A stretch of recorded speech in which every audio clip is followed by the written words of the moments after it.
bring diverse experience and fresh perspectives from across the local economy. Would our new board members please join me on the stage along with President and CEO Terry Coe?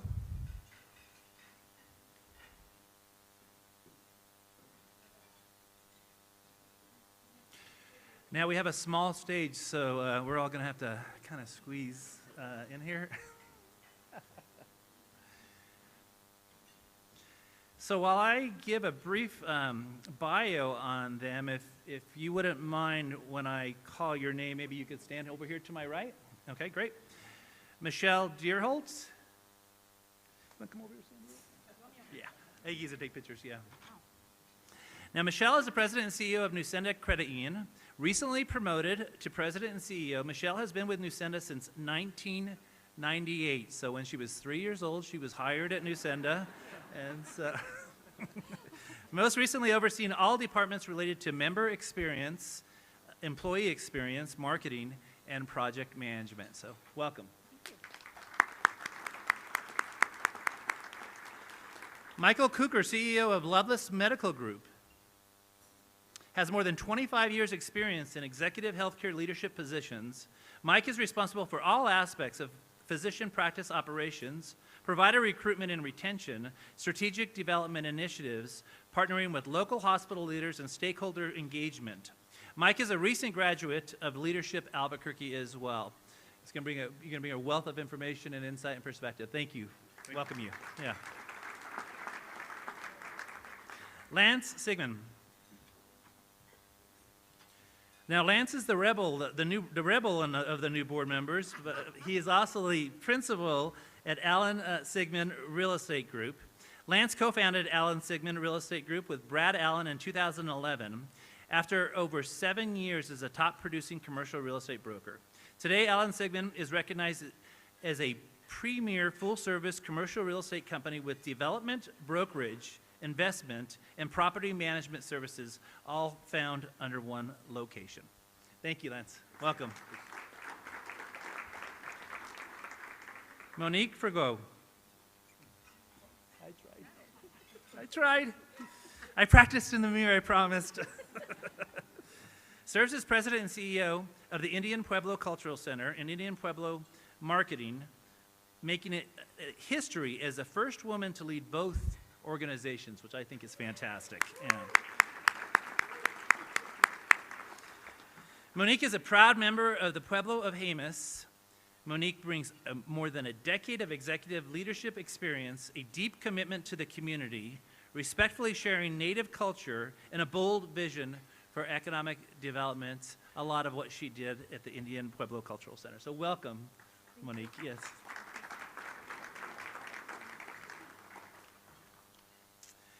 Justine Deshays.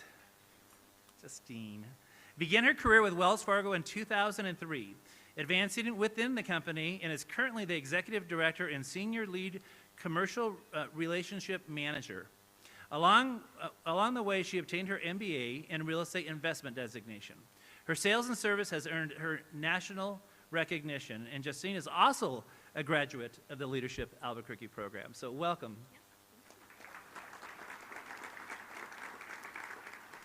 Melanie Velasquez. Newly appointed president and CEO of New Mexico Bank and Trust, she brings over 25 years of banking experience and strong local relationships to the role. She joined the bank in 2023, specializing in business development and commercial banking. So welcome, Melanie. Dr. Amar has recently taken the role as president and CEO of Loveless Biomedical Research Institute. As part of the institution, priding itself on being deeply rooted in forging clinicians and researchers, his own research has focused and led to innovative approaches to medical issues associated with periodontal systemic disease, inflammatory bone loss, and obesity. So welcome, Doctor. So let's give all of them one more round of applause. Thank you all. Oh, get a picture? Oh, we want to do a picture. Yeah.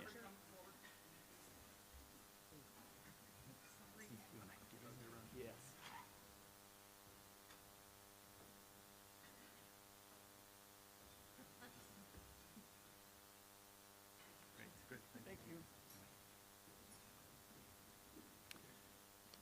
Thank you very much.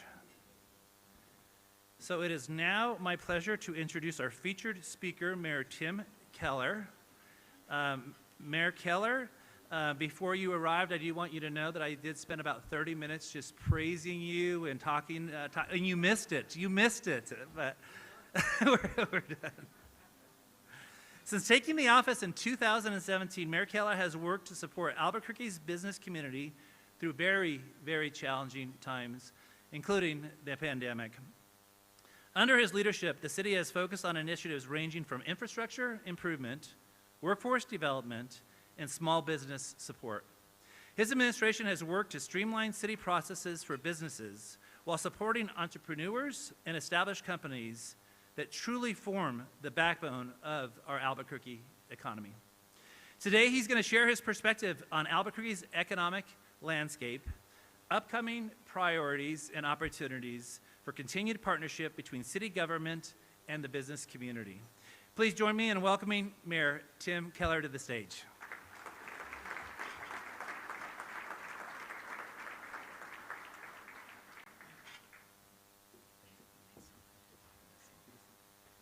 Well, good afternoon, and thank you so much, Dell and the Chamber. And also, congratulations to the new board members. And obviously, some familiar faces, some new faces, and a wonderful leadership team that I know is going to guide this organization for the next year. Now, I think I want to begin a little bit by starting out, I was thinking about what the Chamber has been up to for the last 10 years. And so I'm going to talk a little bit about that, because I think now we're at a point in many ways throughout our community, but also at the Chamber and even at the city. We've got a lot of new folks, whether it's new board members, new businesses, even new elected officials. And when I say new, meaning, in the last 3 or 4 years. And as I reflected on that, of course, I started out by thinking about, when I first came in, the Chamber actually acknowledged and straight away said, hey, Mayor, there are some deep problems in Albuquerque. Now, this was a long time ago. This was before the now times. And the Chamber was like, look, we have had generational issues that have been holding us back for crime fighting and holding us back on how we help our unhoused community. That might sound fresh and current, but it is also exactly what Terry and her board told me back in 2017. Now, when you think of that we were in difficult times then, and then you layer in everything that's happened nationally, especially recently with the overall national increases in crime and homelessness, the challenges coming out of the pandemic, you have this layered issue in Albuquerque that these are tough times. They were tough times in the first place for our city. And then you throw in all these national problems, and they just got harder. That is where we're at today. Now, I made a decision, which may have been the wrong or right decision, that we should actually try and work on some of these generational issues. Some of these issues that I think had been avoided for several years beforehand and essentially have been holding our city back. And so I said to the Chamber in my first speech, because I looked it up, that we were going to try and do the real work to address long-term structural challenges for Albuquerque, especially around crime and homelessness. That is word for word from 2018, like January or something like that. Now, so here's, I think, first what I heard is the Chamber said, you need to fix APD. And I'll talk about where APD was at that point. The Chamber also said, you got to do something different downtown. Every mayor's kind of tried the same thing, and it's helped, but it hasn't really made a long-term difference. The Chamber also said, hey, you need to fix that anti-housing zoning code that has been limiting our growth for so long. The Chamber said, you got to step up and finally own the issues around homelessness and stop pointing fingers to nonprofits and churches and asking them to do it. These were all Chamber messages 10 years ago. I also remember, people saying you should do something big that all New Mexicans would know about. So hold those questions in your mind for a little bit, because they were your questions. That's what the Chamber said. And believe it or not, I actually listened, and I tried to learn from what you all had been studying. In that era, there were a host of trips that had been taken to other cities. There were white papers that had been written. It was like a blueprint on what to do as mayor. And actually, it was amazing. And, you know, I actually looked at that and I said, okay, we're going to try and do the real work that we've desperately needed. And even though it's going to be tough, we're not going to study anymore. We're not going to do a pilot project. We're not going to spend several work group sessions and charrettes on a vision statement because it was already done. That work had been done by the community in general. And that includes everyone that the chamber works with, whether it's county government or state government or our legislators, city council. There was broad consensus about the same things that I just mentioned and what we had to focus on. So we decided to actually try and work on that. Now the challenge, of course, is that what we have seen just in the last year is we are finally addressing in a meaningful way some of those massive issues. It has taken a long time. It has taken real investment. We are all impatient. We are all frustrated with what we see outside on our streets when we go shopping or when we go to work, or what we see sometimes in our morning when we wake up and we look outside in our front lawn. The difference is now Albuquerque is going in a vastly different direction in a sense of how our city will look and feel and function for the next generation. So let's start with APD. You know, our chief is here, and he doesn't always like it when I remind folks of this, but 10 years ago our department was falling apart, and that is not an exaggeration. We were under the consent decree for the right reasons because we were doing terrible things to our population that we were not supposed to do. Officers were demoralized. They were leaving in droves. There was no steady leadership at APD. And we also had a technology crime-fighting platform that was totally antiquated. You didn't get any speeding tickets because we didn't have radar cameras in any of our cars. You didn't see a helicopter flying overhead during the summer because it couldn't fly when it was hot outside. Our department was falling apart, make no mistake. So here's what we tried to do. We said we've got to actually rebuild a department that can function and have a fighting chance to keep us safe in Albuquerque. And so first, with respect to the GACC, it has been a long road, but eventually we pulled discipline out of the chain of command of the chief. We put it in charge of civilians, and we met 276 requirements from the federal government, and today we are out of the GACC, something no one thought we would actually accomplish.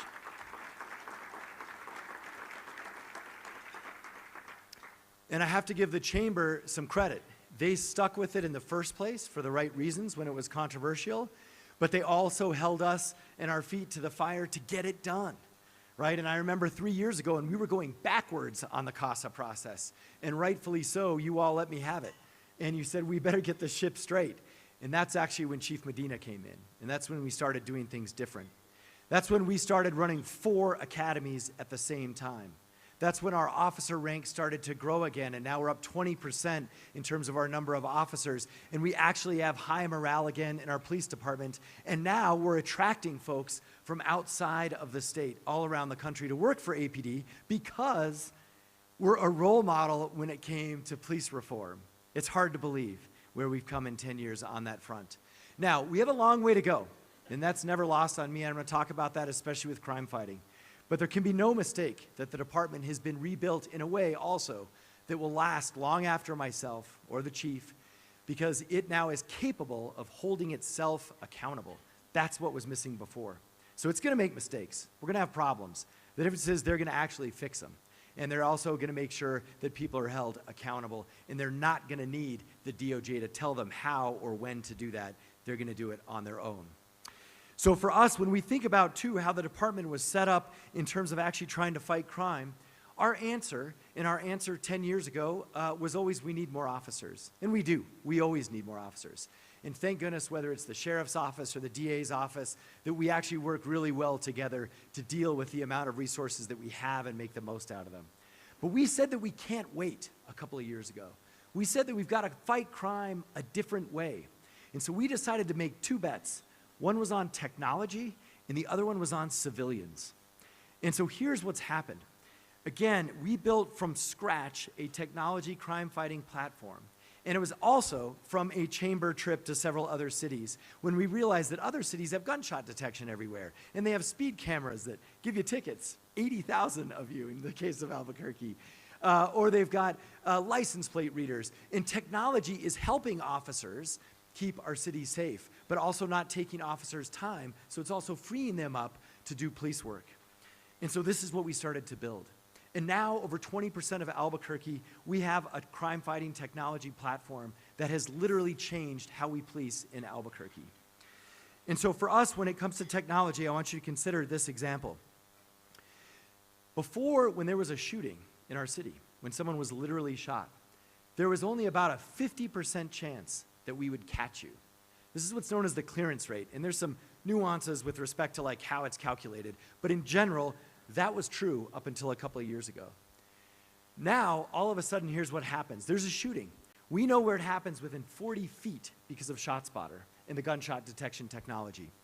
Then our officers come and we run the shell casings through the NIBINS database and we find out who owns the gun, who bought the gun, if the gun was stolen, if it was used in other crimes. Then we turn on the cameras in the area because we know exactly when the gunshot happened. And then we say, okay, there's 4 blue sedans in the area at the same time. And so then, all on camera, within minutes, we're following 4 blue sedans all over the city. Then we're reading their license plates. Then we find out where they live. And then we show up at their house and we arrest them. Our arrest rate now, if you shoot someone, is 99% in this city. That is improvement for APD.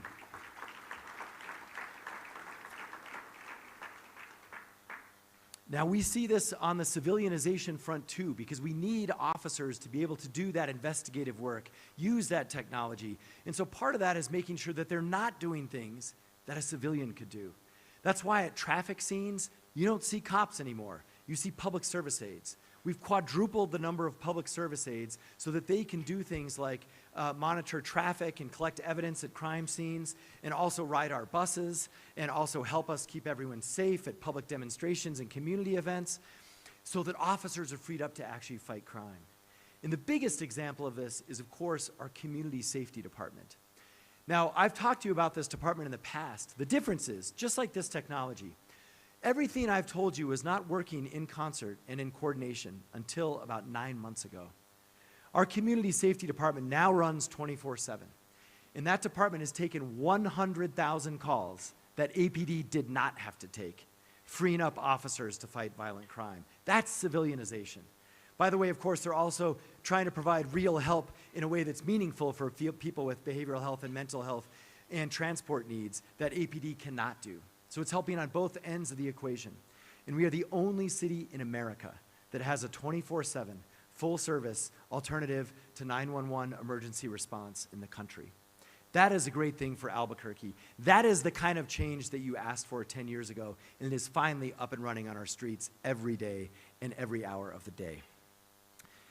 Now, when you put all this together, I want to give you a couple of other examples, because you mentioned even things like auto theft. You know, here again, for 10 years, we were the worst in the country for auto theft.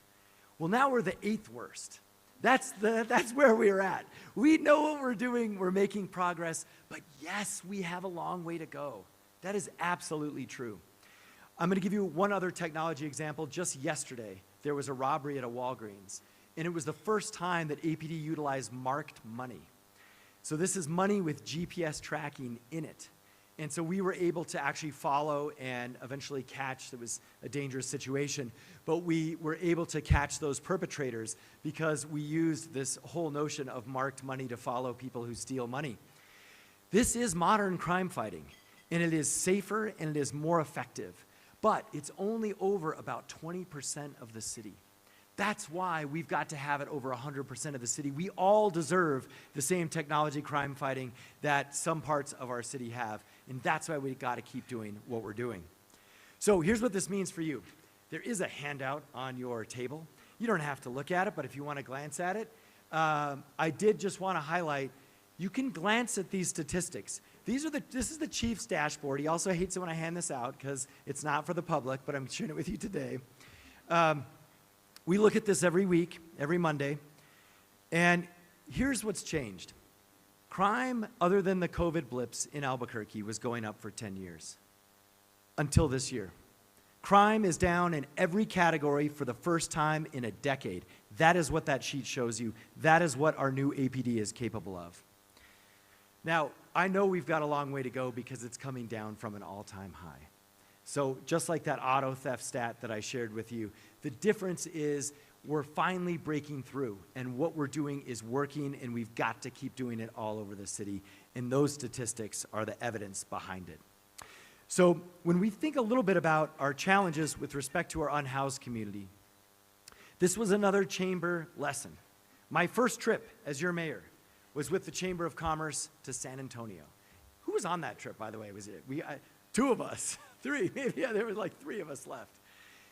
This is why I wanted to share with you this story, because even my predecessor had also been to San Antonio with the Chamber. And the reason why we were all going to San Antonio is there was a slow train coming to Albuquerque, and it was the train of how do you deal with challenges around homelessness and around a housing shortage. And San Antonio had already been working on that, and we went there to study San Antonio. And let me describe what San Antonio has. It has a building that is part of a network of other buildings that provides both general and unique services to folks who are suffering from a lack of shelter. And it has components that are about housing vouchers and also about finding different opportunities for subsidized housing, but it also has a detox tank. It also has medical respite for folks who are coming out of surgery who have no home. It also has different things for men and women's, and it also has components where there are partners who are involved, and they're doing the same work around addiction and treatment. I don't know if that rings a bell to anyone. You may know that as the gateway system, because that is actually what we got from San Antonio. It was that trip where everyone agreed that Albuquerque, for 10 years at least, had been avoiding this issue. Our answer 10 years ago when I went on that trip to someone who was unhoused was you should get on a bus and you should go to Joy Junction. Now, if you know where Joy Junction is, by the way, like that's a really hard bus ride, like no matter what. But let alone if you're dealing with a mental or a behavioral health issue. There was not a single person in the city of Albuquerque whose job it was to think about homelessness. Not one. There wasn't even one whose job it was to think about housing. Our city had 100% outsourced this challenge to the nonprofit sector and to the county and to the state and to everyone else. Our city actually would never own even a piece of this other than cutting a contract maybe to support some of these great nonprofits. We didn't even have a single employee looking at it. So this is what we decided because it's what the chamber also mapped out. Number one, you have to build an institution to deal with this. We created the Health, Housing, and Homelessness Department. We now have a whole department working on this issue every day, which we should have had in the first place, but now we desperately need. And I'm so glad we set it up early because now we're actually starting to bear the fruits of it. Now the second thing is, we decided that we actually have to build the physical institutions to deal with these issues and the buildings where people can actually go to get help. And this was the foundation of the concept of the gateway. It actually came from white papers from the chamber and from the housing community, and it came from role models in San Diego, Denver, and in San Antonio. And so it's taken a long time, I will tell you that. And I will also let you know that until about a year ago, the number of people that we housed with services for 24/7, year-round, who needed housing, unhoused folks that the city actually helped. You know what that number was?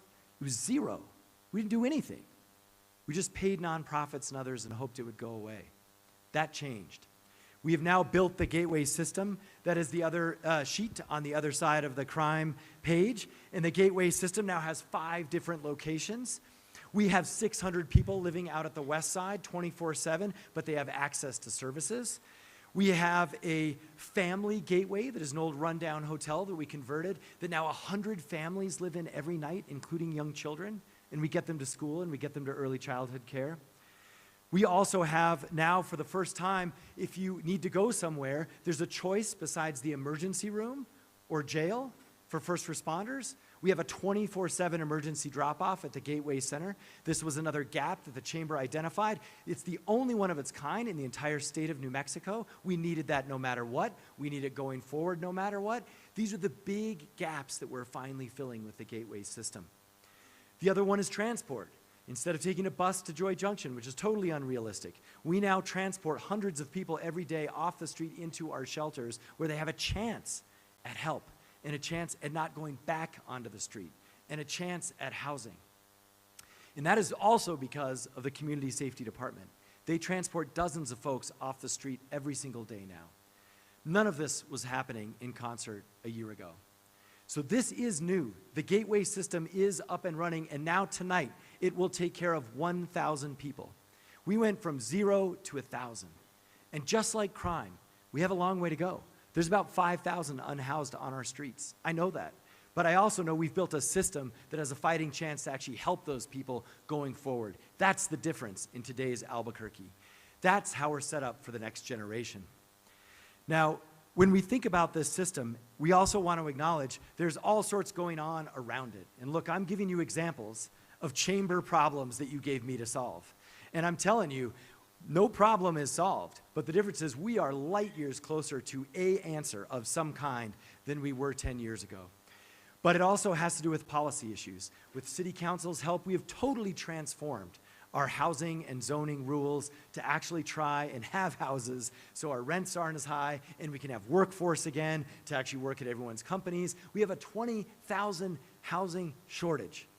The difference is now you can have casitas, you can have duplexes, you can build 4 stories. There's all sorts of options. You can convert hotels into apartments. And maybe with everyone working together, we're going to get that Wells Fargo building converted into mixed-use housing. And what we have done in total is we have added 5,000 units of housing in partnership in the last 4 years with the private sector. That is double any administration had ever before. But here again, we need 15,000 more. But we know what we're doing. We got the zoning code fixed, and now it's all about funding. Funding is the only limiting factor to housing at this point. And when I say housing, it's all types of housing. Just like at the gateway system, you can't have one solution. That's what we learned at San Antonio. You have to have a solution for people who are having their own individual issues. Some it is a job. That's why we have the Better Way Forward program again, and that's why literally picking up trash and keeping downtown clean and watering the plants are 20 people who are living in the gateway system. That's the Better Way Forward program. That's what we're doing. We have to have at least 10 answers to these big problems because one answer is just not going to cut it. And that goes for housing, and that's also what is behind the design and the concept of the gateway. That's why we have pallet homes now out where I got my driver's license when I was a kid at the old DMV. Now there's 50 people living there recovering from addiction. And I met one of them at the farmer's market on Saturday. And he was like, hey, thanks. I'm living at the Recovery Gateway. And I was like, the what? Where? And then he was like, you know, in the little pallet homes. And I was like, oh my goodness. He was number 9, the 9th person, because it just opened, to live there. Then we have the Sobering Center. The Sobering Center and these other components inside the gateway, these specialty components, they all either just started opening in the last few weeks or the last few months or are going to open in August, like our teen gateway, which is for young adults because we have hundreds of young adults who are unhoused. That's going to be the old San Mateo Inn, another hotel that we're converting.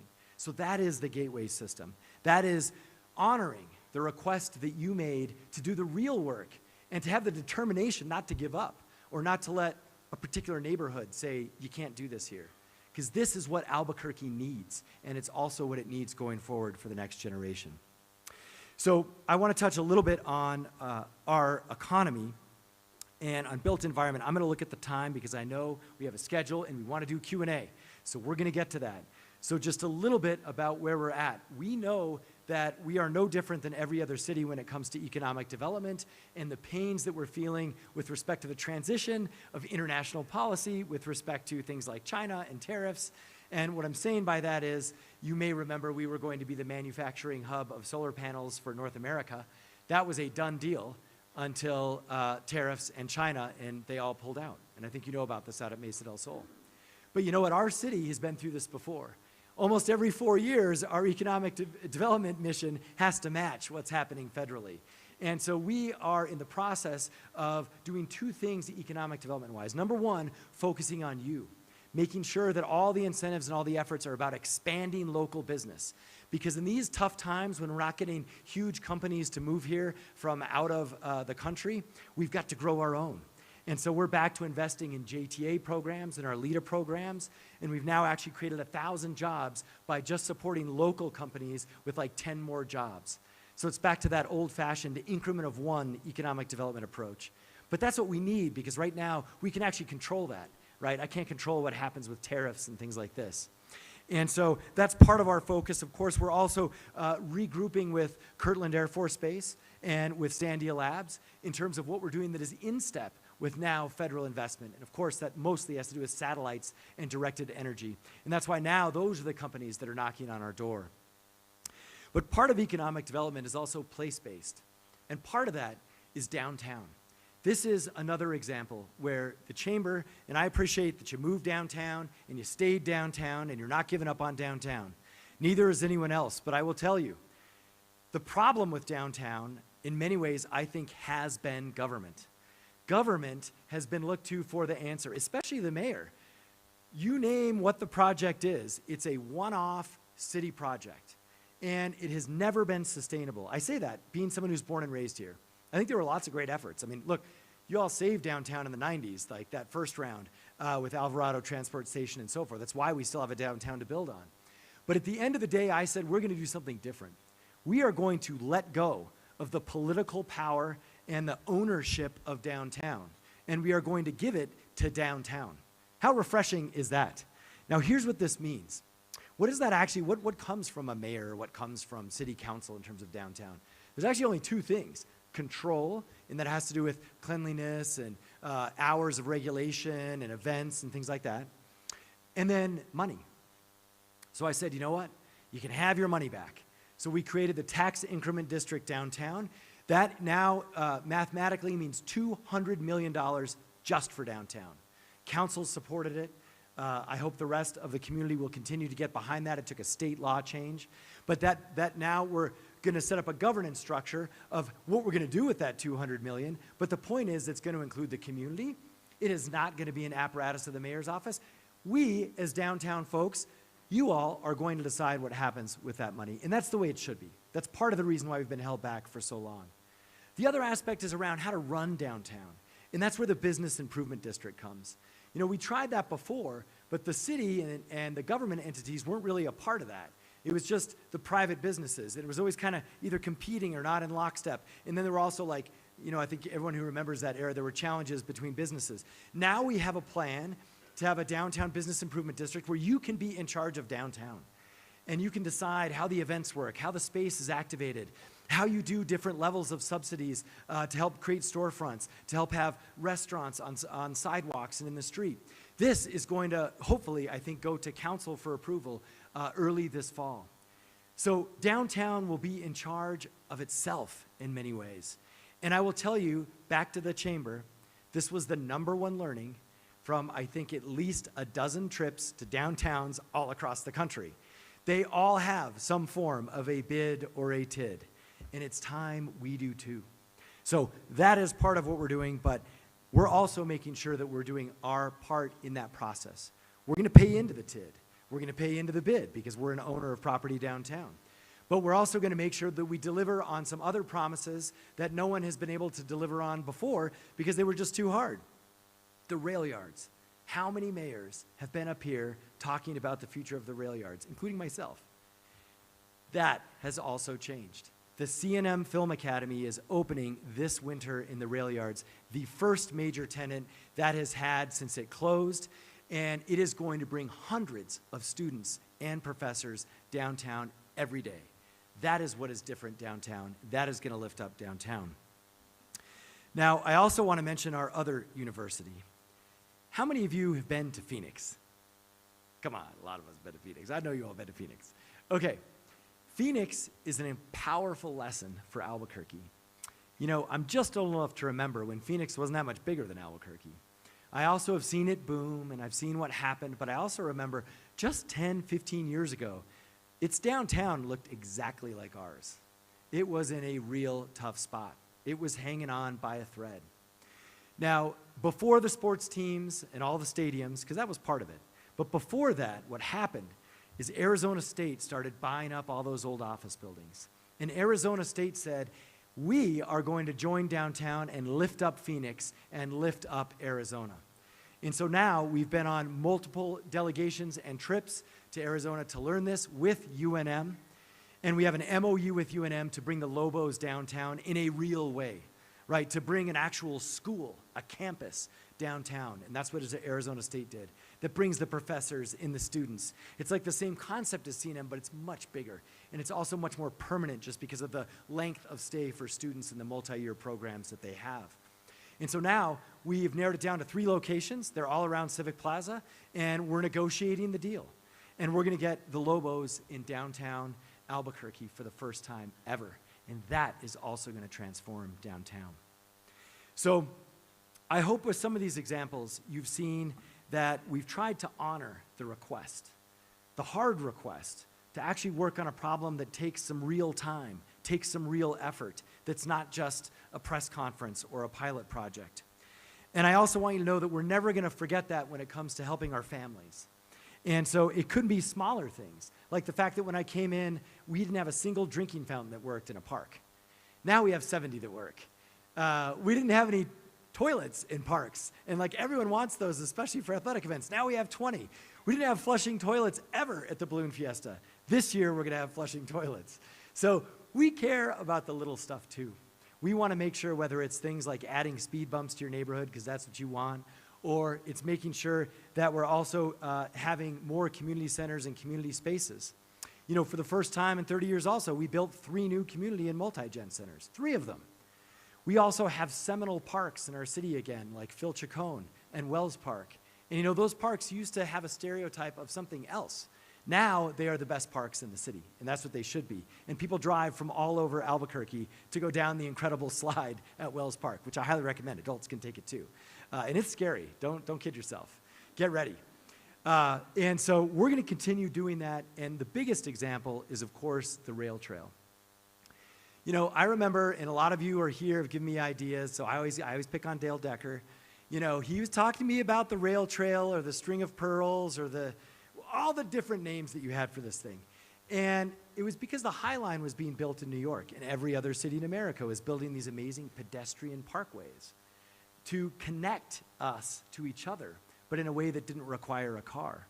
And to also be mixed use, affordable, but also fun and prospering opportunities in areas that were just warehouses and railroad tracks. And so that idea was there forever.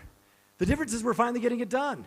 So we are now going to finish phase 1 of the rail trail, connecting Tigway Park to the Sawmill. And we're under construction for the big one at Central. There are 20 phases. We have a vision for this trail that was designed by Antoine Predock. He was his last design before he died. The vision is going to tell us about us. It is 12 stops on a rail station, like stations on a rail line. And each station, through art and mixed media, tells us about our ecology, tells us about the indigenous communities around us, the coming of the railroad, the coming of Route 66, El Camino Real. That is going to be a powerful example of how we can do the same great things that we love in other cities, but doing it our way, a way that reflects who we are and reflects our culture. And so the rail trail is a 7-mile loop that every New Mexican will know about by the time we finish it. And we know this from every other city that's done it. These are now the most iconic destinations in almost every major city in America. And we're going to have our own. We've just got to keep building it. So I'm going to close with this. And then, Terry, I'm right on time. So I think if you look on the horizon, you also see numerous things that point to a comeback for the city of Albuquerque. I'm not going to talk about all of them, but when I list these, picture yourself in our city, checking out the fact that Uptown Plaza now has a new food court for the first time in 30 years, that Winrock has a shockingly cool lake and farmers market for the first time in 30 years for anything, that we still have not given up on a stadium for the United. And as soon as that judge, I don't know what judge is, as soon as we get a ruling, we're all ready to go on that. That the Sunport is finally fixed up and set up for the next 20 years. That even the state is redoing the highways for the first time since I was racing on those highways to high school out at St. Pius. We see all around us evidence of a comeback. Even at Central and Unser, we see a food hall, we see a library, we see a new community town center at Atrisco. If you look at Los Altos Park, Wells Park, the parks that I mentioned, you see our older communities getting new investment. And you see even right down the street, we have First Street, the new arts and theater district that's connected to Villa Miriam across the street. If you don't know what I'm talking about, you've got to go. It is one of the most vibrant parts of downtown. And you also see crime finally going the right direction. And you see us having a system in a city that at least can hold the line and continue to help more people off our street each and every day. So I believe that in the end, when you think about the challenges that you gave me, the challenges that our city has had for decades, we have stayed focused on big issues. We've done the real work. We've tried to fix and build systems that will last well beyond myself or folks who are in leadership positions in this room. We've also weathered pandemics, protests, 2 governors, 2 presidents, but through it all, what you see now is we're tested, we are trusted to hold us together, and Albuquerque is making a comeback. Thank you so much, and God bless.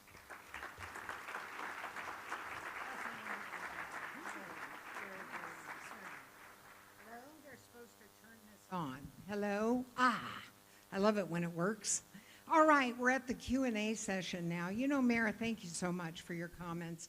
We are an organization, as you well know, of continuous improvement. So we're always focused on what needs to be fixed. How can we make Albuquerque a place that's better for business and for families? So in that effort of continuous improvement, we focus on the problems. So some of what you said, by taking us back 10 years, I really appreciate it. Because it